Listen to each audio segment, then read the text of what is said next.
नमस्कार दोस्तों, अपने भारत देश के टॉप 20 बड़ी खबरें सिर्फ 5 मिनट में। चलिए नजरें फिराते हैं बड़ी बड़ी खबरें की और आज के सिलेक्टेड कामों को देखते हैं विस्तार से। प्रयागराज महाकुंभ में संकट तट पर भागदौड़ में मरने वालों की संख्या अब तक 35 से 40 हो चुकी है। यह आंकड़ा आगे भी बढ़ सकता है। यह हादसा मंगलवार रात करीब 1:30 बजे हुआ। भागदौड़ उस वक्त मची जब लोग संगम तट पर मौनी अवस्था के स्नान के लिए इंतजार कर रहे थे। यह हादसा क्यों हुआ, इसकी वजह सामने नहीं आई है। राज्य सरकार ने इस पर आधिकारिक बयान भी अभी नहीं दिया है। दैनिक भास्कर के रिपोर्टर सृष्टि मेडिकल कॉलेज पहुंची, जहां हादसे में मरे गए लोगों के 100 रखे गए थे। तो मेडिकल कॉलेज में रिपोर्टर्स ने 20 गिने। यहाँ आखिरी डेड बॉडी पर 40 नंबर लिखा हुआ था। उससे पहले मेडिकल कॉलेज में 1400 पोस्टमार्टम के लिए लाए गए थे। फिर मेले से 8 से 10 एम्बुलेंस कुछ और 100 लेकर आया। पर अधिकारियों का जांच पड़ताल चल रही है।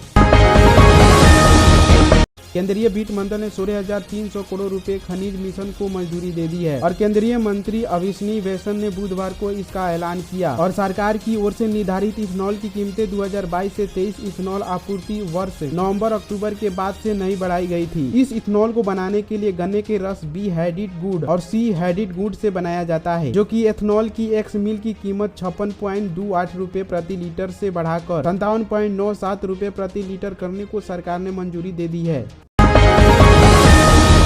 दिल्ली विधानसभा चुनाव से पहले ही कांग्रेस ने आज अपना घोषणा पत्र जारी कर दिया है। घोषणा पत्र में कांग्रेस ने जनता को 5 गारंटियां भी दी है। इस दौरान कांग्रेस दिल्ली सरकार पर जमकर हमला भी बोला और कांग्रेस ने अपने घोषणा पत्र में महिलाओं और युवाओं के लिए कई वादे किए हैं, जैसे प्रत्येक गरीब परिवार के एक महिला को 2500 रुपए महीने देंगे। दिल्ली के सभी निवासियों को 25 लाख रुपए तक की मुफ्त इलाज की सुविधा देंगे। इसमें फ्री दवाई और जाँच भी शामिल होंगी। सभी बेरोजगार युवाओं को पब्लिक एवं प्राइवेट सेक्टर में 1 साल की अप्रेंटिसशिप देंगे। इस दौरान उन्हें भी 8,500 रुपए हर महीने मिलेंगे। हम 500 रुपए में रसोई गैस सिलेंडर देंगे और हर महीने 5 किलो चावल, 2 किलो चीनी, 1 किलो कुकिंग ऑयल, 6 किलो दाल, 250 ग्राम चाय पत्ती समेत एक मुफ्त राशन किट देंगे। सभी पात्र परिवारों को 300 यूनिट मुफ्त बिजली देंगे।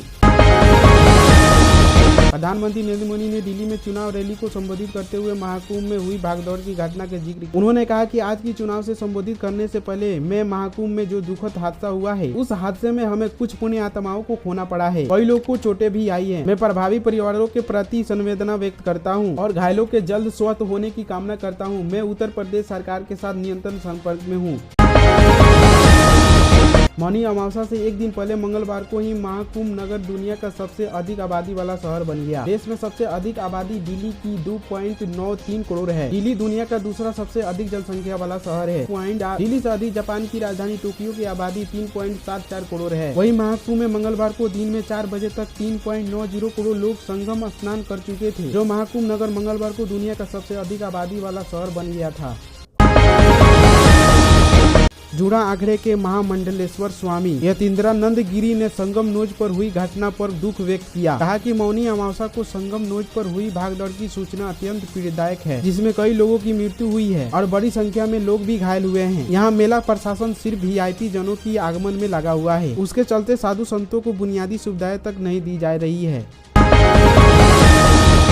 मुरादाबाद के पकबाड़ा के कारणपुर गांव के पास मंगलवार की शाम को सत्ता के नेता वजीद हुसैन के भाई शाहिद के खेतों में एक के बाद एक कई बम ब्लास्ट हुए। इस दौरान खेत में आलू बीन रहे 2 बच्चे घायल हो गए। इस घटना से गांव में हड़कंप मच गया। सूचना मिलने पर पुलिस ने घायलों को जिला अस्पताल में पहुंचाया। उसके बाद बम निरोध दल भी मौके पर पहुंच गए और जांच पड़ताल की, लेकिन पुलिसों ने सर्च अभियान भी चलाया।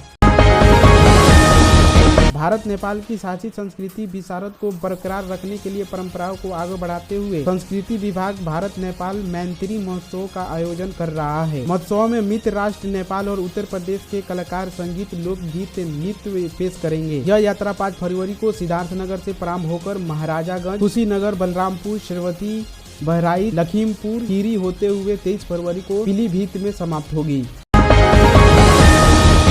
प्रधानमंत्री नरेंद्र मोदी ने बुधवार को दिल्ली के करवाल नगर इलाके में रैली, जिसके द्वारा जनपद संबोधित करने पीएम मोदी जब मंच पर पहुंचे। पटगज विधानसभा सीट से भाजपा प्रत्याशी रविंद्र सिंह नेगी ने पीएम मोदी के पैर छुए। इसके बाद पीएम मोदी ने भाजपा प्रत्याशी रविंद्र नेगी के 3 बार पैर छुए। इसका वीडियो सोशल मीडिया पर वायरल हो रहा है। महाकुंभ के संगम क्षेत्र में बुधवार को भागदौड़ मचने से 10 से अधिक लोगों की मौत हो गई है और कई लोग घायल हो गए हैं। इसी दौरान यूपी सरकार के एक कैबिनेट मंत्री संजय निषद ने कहा कि इतनी भीड़ में ऐसी छोटी मोटी घटना होती रहती है। राजस्थान में कोटपुतली के कोहरा गांव में जेसीबी से 551 क्विंटल महाप्रसाद बनाया जा रहा है। इसी प्रसाद से श्री भैरव जी महाराज को भोग लगाया जाएगा। इस पूरे प्रसाद में 400 क्विंटल तो केवल चूरमा शामिल है, जिसको बनाने के लिए पूरी की पूरी टीम लगी हुई है, जिसमें हजारों ग्रामीण वॉलंटियर अपना भूमिका निभा रहे हैं। यह मेला भैरव जी मंदिर परिषद में 30 जनवरी को आयोजित होने वाले लखी मेले और भंडारे की तैयारी जोरों से की जा रही है। महाकुंभ में पहुंची एक 90 साल से अधिक की महिला ने इस बार की व्यवस्था को बेहतर दुरुस्त बताया है और महिला ने बताया कि यह उनका 5वां कुंभ मेला है। इसके पहले वो 4 बार और कुंभ मेले में स्नान कर चुकी है। इतना ही नहीं, महिला ने यह भी दावा किया कि वो जवाहरलाल नेहरू के समय से कुंभ में स्नान करती आ रही है। सऊदी अरब के पश्चिमी क्षेत्र में जिजाज के पास एक सड़क हादसे में 9 भारतीय नागरिकों की मौत हो गई है। जेदा में मौजूद भारतीय मिशन ने बुधवार को सोशल मीडिया पर यह जानकारी दी है। विदेशी मंत्री एस जयशंकर ने इस मामले पर भी कहा कि भारतीय दूतावास पीड़ित परिवारों के संपर्क में है और उनकी मदद में जुटे हैं। भुवनेश्वर के रुद्रपुर इलाके में बुधवार को सिम्फनी मॉल के पास एक वेयर हाउस में आग लग गई। इससे वेयर हाउस में रखी दवाइयां जल गई और अधिकारियों ने बताया कि स्थानीय लोगों ने सुबह 8 बजे आग देखी और फायर ब्रिगेड को सूचना दिया, जिसे फायर ब्रिगेड की गाड़ियां मौके पर पहुंचकर आग पर काबू पाया। आग लगने के कारणों का अभी तक पता नहीं चल पाया है। एक्टर सैफ अली खान पर चाकू से हमला करने वाला आरोपी शरीफुल इस्लाम को 14 दिन की जुडिशियल कस्टडी में भेजा गया है। बुधवार को बंदरा पुलिस ने शरीफुल को बंदरा कोर्ट में पेश किया था। वह 15 जनवरी की रात शरीफुल इस्लाम सैफ अली खान के बंदरा स्थित घर पर घुसकर उसने सैफ पर चाकू से हमला किया था, जिसे उन्हें गले, पीठ, हाथ और सिर समेत 6 जगहों पर चाकू लगा हुआ था। धन्यवाद। मिलते किसी नए न्यूज अपडेट के साथ, तब तक के लिए जय हिंद।